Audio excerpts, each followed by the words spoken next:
Bon, du coup, petite capsule par rapport dans la continuité de ce dont j'avais parlé hier et dont j'avais pas pu faire une capsule parce qu'il n'y avait pas assez d'éléments. Sachez qu'il y avait une audience qui devait se tenir, donc je vais juste vous remontrer le tweet, le tweet assez pertinent de Nicolas Hervieux. Alors je vais essayer de remettre la main dessus pour vous redonner le contexte avec le numéro RIO, donc numéro qui permet d'identifier, comment on appelle ça, les policiers dans le cadre de l'exercice de leur mission. Alors est-ce que je vais le retrouver? Pas évident parce que là vous voyez il y a pléthore. Voilà. Donc là c'était le tweet de contexte. Donc violence policière et port du RIO. Donc ça je vous en avais parlé hier, mais je vais l'inclure dans la capsule et ça va faire un petit rappel pour le contexte.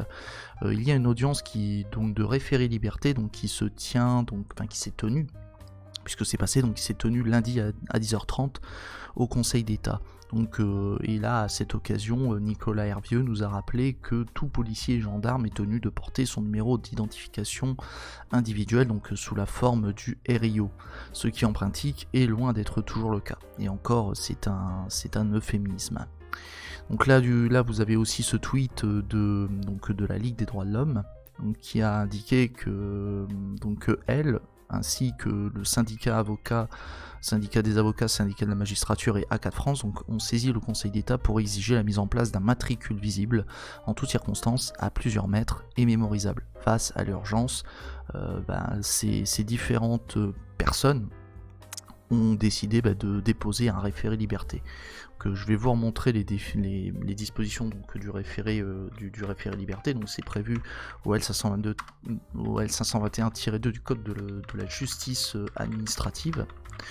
Et c'est une procédure d'urgence qui est utilisée, spoiler alerte, devant le juge administratif. Voilà.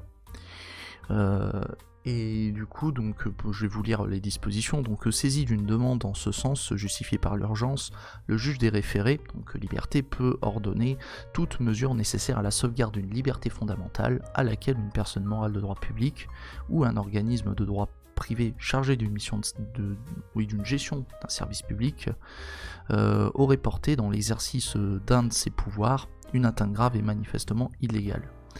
Donc à partir du moment où vous avez, admettons, une personne, une entreprise qui gère un service public ou même tout simplement une administration qui exerce ses pouvoirs, donc là en l'occurrence on aurait le ministre de l'Intérieur qui exerce ses prérogatives pour définir, si je puis dire, plus en profondeur les modalités d'application de la réglementation du numéro d'identification, donc le numéro RIO. Et si on se rend compte qu'il y a une atteinte grave et manifestement illégale à une liberté fondamentale, il y a possibilité pour le juge des référés liberté de prendre toute mesure afin de faire cesser l'atteinte grave et manifestement illégale à une liberté fondamentale. Bon, et les libertés fondamentales, ça peut être la liberté de manifestation, la liberté d'association, ou encore simplement préserver certains droits comme le droit à la vie ou le droit de mener une vie le droit à la vie privée et familiale. Voilà. Quelques exemples de liberté fondamentale. Et sachez que la particularité de cette procédure, c'est que le juge rend sa décision très rapidement. Donc si on est devant un juge de première instance, voire même peu importe que l'on soit en première instance ou même que l'on soit en appel devant le Conseil d'État, sachez que dans tous les cas, la décision qui est rendue, ça s'appelle une ordonnance. Voilà. C'est pas un jugement, c'est pas un arrêt. Lorsqu'on est en référé, on appelle ça une ordonnance. Et hier, j'avais fait l'erreur parce que j'étais allé trop vite, etc. J'avais parlé hier du jugement du tribunal administratif de Paris, donc dans le référé liberté concernant les arrêtés anti-manif, etc. En gros, je fais un erratum. J'aurais dû parler d'ordonnance. Je crois que je m'étais corrigé à la dernière minute, mais bref, passons. Du coup, pour en revenir à notre histoire, donc on a un référé liberté qui a été engagé devant le Conseil d'État. euh, pour justement pour obliger pour obliger si je puis dire l'État à prendre des mesures et à réglementer davantage, si je puis dire, comment on appelle ça, la réglementation autour du port du RIO. Voilà. Et salut à toi Tubercu, bonjour, je viens pour la vulgarisation du droit.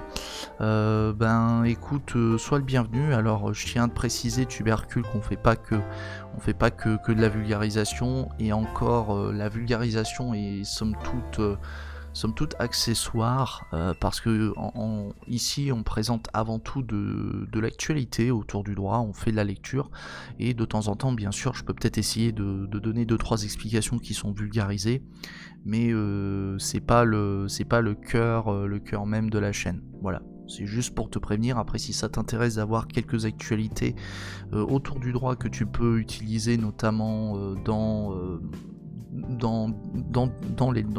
des cours ou même dans des exercices autour des droits et libertés fondamentales, ça peut toujours être intéressant que tu aies quelques éléments d'actualité. Après, petite particularité, je te préviens, ici c'est orienté très à gauche. Donc voilà, installe-toi confortablement. Si t'es pas allergique avec les idées de gauche, tu es le bienvenu. Voilà. Après bon, si tu es allergique mais que tu restes, on va dire que tu t'énerves pas dans le chat, moi ça me dérange pas. Voilà. Encore une fois, comme je veux dire, tant qu'il n'y a pas de grabuge, ça me va. Alors la liberté de rentrer de manif avec ses 2 yeux et ses 2 mains, ça c'est pas une liberté, Jashugan, c'est plus un droit. Mais bon, un droit qui est théorique, bien évidemment, surtout quand tu reviens de certaines manifs, quoi. Voilà. Mais bref, sur ce, avançons. Donc je sais pas si vous allez réussir à lire, malheureusement. Je vais peut-être essayer Est-ce que je peux enregistrer l'image sous ? Ouais, non, malheureusement je pense que vous pourrez pas le voir, donc je vais simplement vous le lire, parce que bon, enfin je vais dans le doute, je vais quand même essayer de vous partager le tweet, au moins comme ça vous pourrez le lire de votre côté. Mais là on va lire un extrait donc de la décision du Conseil d'État qui nous a été partagée donc par maître Nicolas Hervieux. Voilà. Ah, donc en vertu de ces dispositions, donc il incombe aux policiers et gendarmes, sauf dans les cas dûment prévus par les dispositions réglementaires en vigueur, de porter leur numéro d'identification de façon visible sur leur uniforme lors de l'exercice de leur mission. Il appartient tant aux autorités hiérarchiques qu'aux responsables d'unité de rappeler et de faire respecter cette obligation à laquelle les agents sont soumis sous peine, le cas échéant, d'une sanction disciplinaire. Voilà. Donc là quand même ce paragraphe il est intéressant parce que ici le Conseil d'État fait un rappel de ce qui est prévu en théorie par la réglementation. Voilà. Donc voilà, c'est prévu. Vous savez que en théorie, si un agent ne respecte pas son obligation comment on appelle ça, du port du RIO, il s'expose à une sanction disciplinaire. C'est-à-dire que l'employeur public, donc l'administration pour laquelle l'agent de police exerce ses missions, c'est, on va dire, le supérieur hiérarchique, donc si je dis pas de bêtises, c'est le ministère de l'Intérieur. Le ministre de l'Intérieur a la possibilité de sanctionner, de prévoir une sanction, qui peut aller, de mémoire la plus grave, je crois que c'est la révocation de mémoire. Après, on peut faire un tour du côté des sanctions, disciplinaires fonction publique. On peut peut-être essayer de faire un tour, peut-être pour en savoir un peu plus. Parce que je crois qu'il y a le blâme, etc. Il y a toute une échelle au niveau des sanctions disciplinaires. Donc sanctions disciplinaires, liste, fonction publique. Normalement, on devrait avoir quelque chose de vulgarisé. Sanctions disciplinaires dans la fonction publique, ministère de l'Intérieur. Tiens. Alors en cas de manquement à ces obligations, un agent public peut faire l'objet d'une sanction disciplinaire. Les sanctions applicables diffèrent selon la fonction publique d'appartenance et selon qu'il est fonctionnaire, stagiaire ou titulaire ou agent contractuel. Les sanctions les plus sévères ne peuvent être prononcées qu'après consultation du conseil de discipline. Voilà. Donc là vous avez plusieurs groupes au niveau des sanctions. Donc là la dernière c'est mise à la retraite d'office, révocation. Après, vous pouvez avoir de la rétrogradation, l'exclusion temporaire de fonction de 16 jours à 2 ans, avertissement, blâme. Donc pour les moins graves, c'est avertissement, blâme, exclusion temporaire de fonction de 1 à 3 jours. Voilà. Après bon, vous avez radiation du tableau d'avancement, abaissement d'échelon à échelon, immédiatement, inférieur à celui détenu par le fonctionnaire, exclusion temporaire de fonction de 4 à 15 jours, déplacement d'office. Bon alors donc déplacement d'office, donc c'est une sanction disciplinaire consistant en une mutation d'office, voilà. Et après bon pour la révocation dans la fonction publique, donc c'est une sanction disciplinaire, donc suite à une faute. Par exemple, en plus des absences et retards répétés, l'agent se présente en état d'ébriété dans son service. Bon là on a quelques exemples, mais salut Christelle, bienvenue à toi, installe-toi confortablement.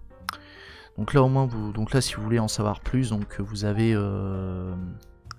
vous avez un petit topo donc des sanctions disciplinaires qui existent, enfin qui sont résumées ici par le ministère de l'Intérieur.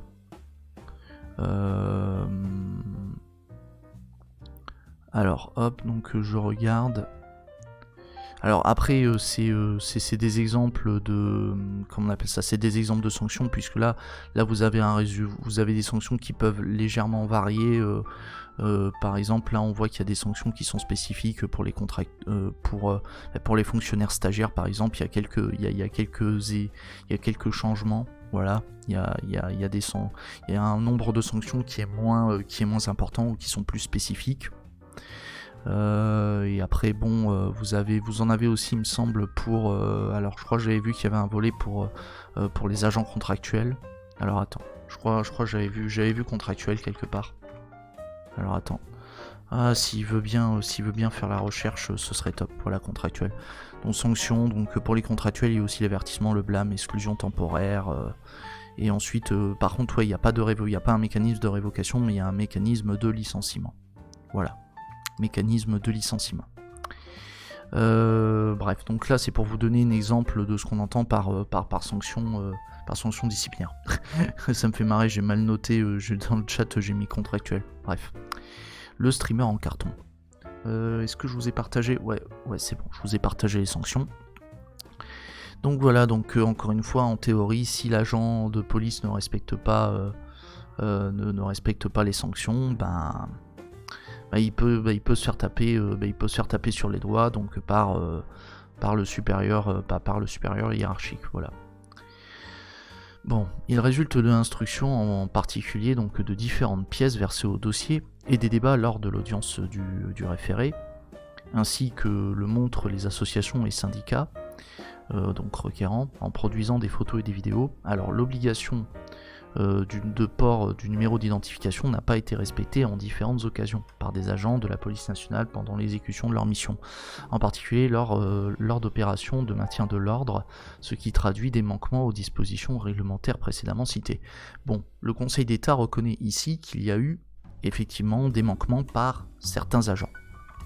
Toutefois, il résulte également des éléments versés au dossier de référé, que des instructions régulières sont données par l'autorité hiérarchique quant à l'obligation pour les agents de porter sur leur uniforme leur numéro d'identification, ainsi que l'a fait notamment et en dernier lieu la directrice de la centrale de la sécurité publique le 22 mars 2023, qui par message diffusé à l'ensemble des directeurs départementaux de la sécurité publique par l'intermédiaire des directeurs zonaux et des chefs d'état-major zonaux de la sécurité publique, a insisté pour que soit rappelé à chaque briefing opérationnel l'obligation pour tous les agents de la police nationale de porter le numéro RIO.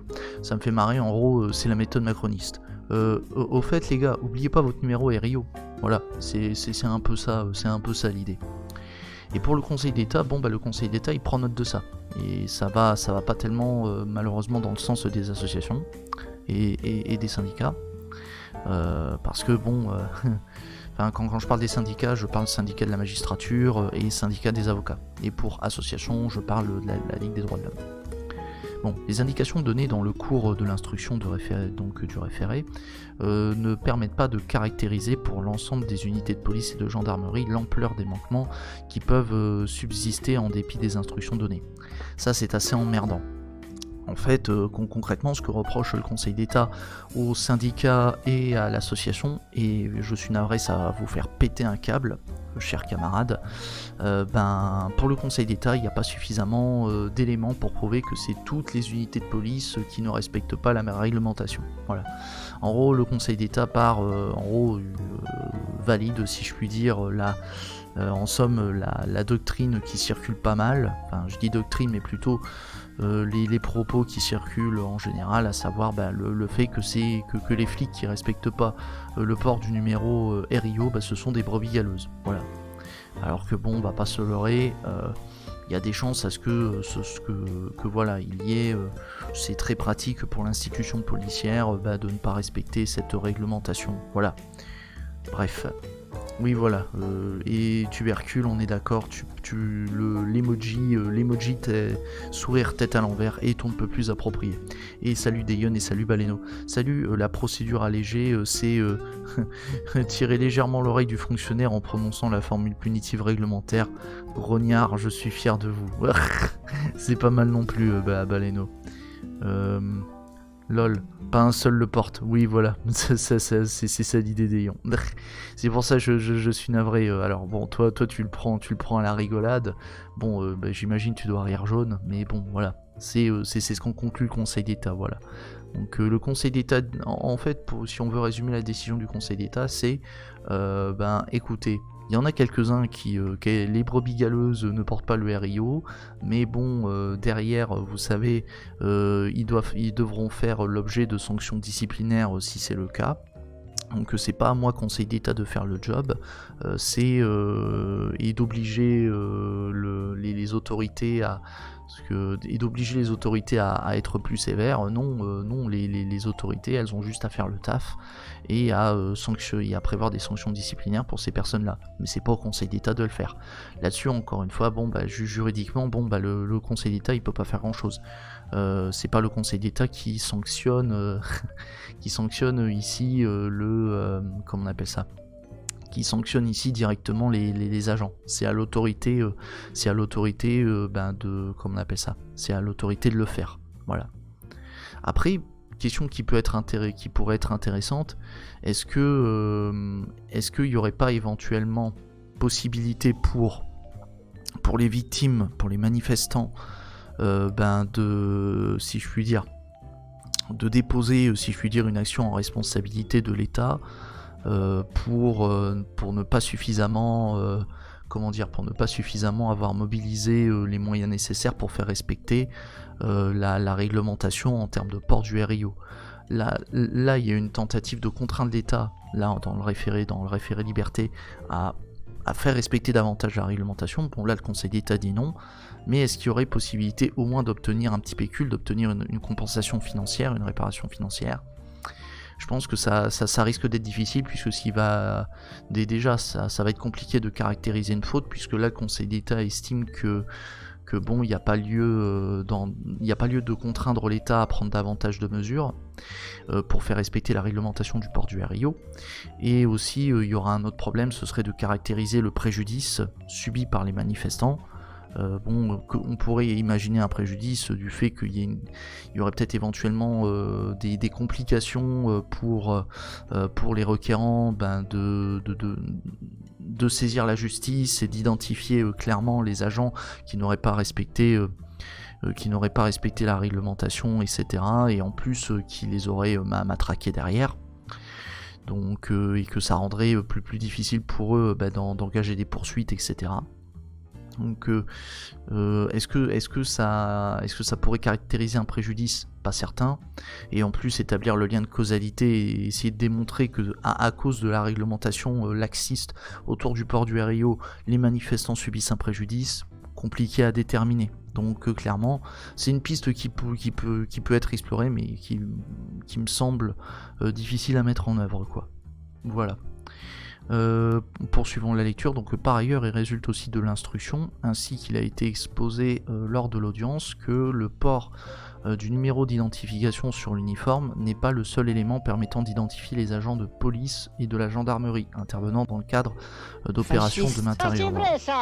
Les dispositifs visuels figurant très visiblement sur l'équipement des agents, indiquant de façon suffisante fine l'unité à laquelle ils appartiennent, de telle sorte que le défaut éventuel du port du numéro d'identification ne fait pas échec aux enquêtes. Ah voilà, il est là le problème. Bon bah j'ai ma réponse. Aux enquêtes et poursuites devant être engagées dans le cas de faits de nature à porter atteinte aux libertés fondamentales qui peuvent être invoquées par les requêtes. Donc en gros, là ce que dit le Conseil d'État, c'est qu'il y a d'autres moyens d'identifier le flic.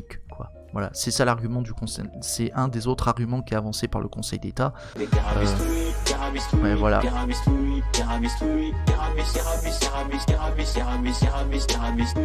Et salut à toi Daimon. Du coup, je te fais un petit SO, camarade. Alors, faut juste que je te retrouve. Voilà. Donc, t'es là. Donc, t'es dans, tu es dans les petits papiers. Voilà. Tu es dans les petites fiches de mon Stream Deck.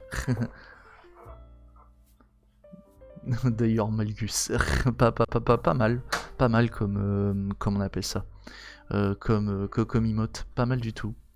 J'essaie de vous lire un peu, donc voilà, s'ils enfreignent sans même se rendre compte qu'ils sont des 3 petits points, sauf qu'il n'a pas le droit sauf qu'il n'a pas le droit de prendre pour lui. J'ai dû louper.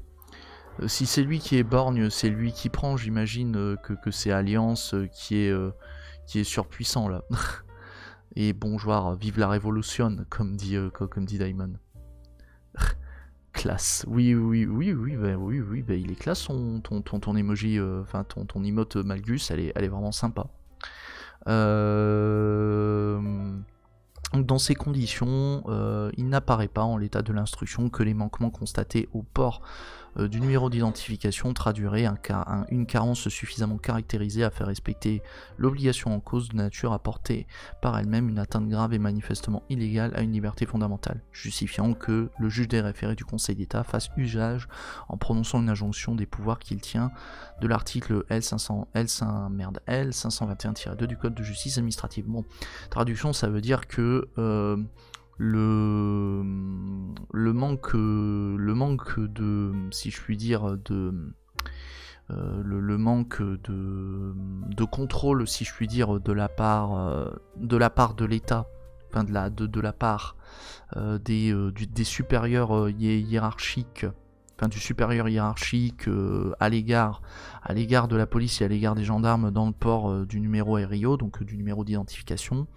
Ce manque de contrôle n'est pas suffisant aux yeux du Conseil d'État pour prévoir des mesures si je puis dire, pour contraindre l'État à prendre davantage de mesures pour renforcer en somme la réglementation sur le port du RIO, voilà, du numéro d'identification. Et en somme, on a vu les différentes raisons, parce qu'il y a d'autres moyens d'identifier le policier, apparemment, et que aussi les manquements en termes de port du numéro RIO, ça n'a été constaté que sur certains policiers. Voilà. En gros, enfin du moins, il y a un problème de preuve, c'est-à-dire le syndicat des avocats, le syndicat de la magistrature et la Ligue des droits de l'homme n'arrivent pas à prouver que c'est l'ensemble des unités qui le portent pas. Voilà. Donc il y a pas mal d'éléments qui posent problème et qui vont pas dans le sens de la Ligue et des syndicats.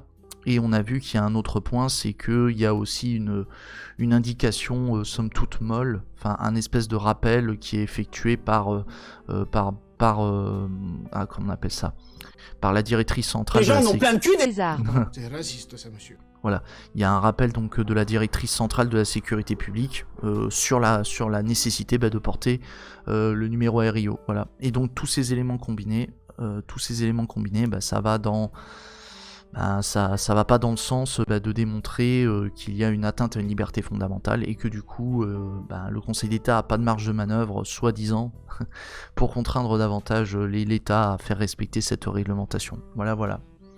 Donc j'espère que cette capsule vous a intéressé, les juristes de YouTube, et vous pouvez me retrouver sur Twitch. Sur ce, moi je vais poursuivre avec les juristes de Twitch.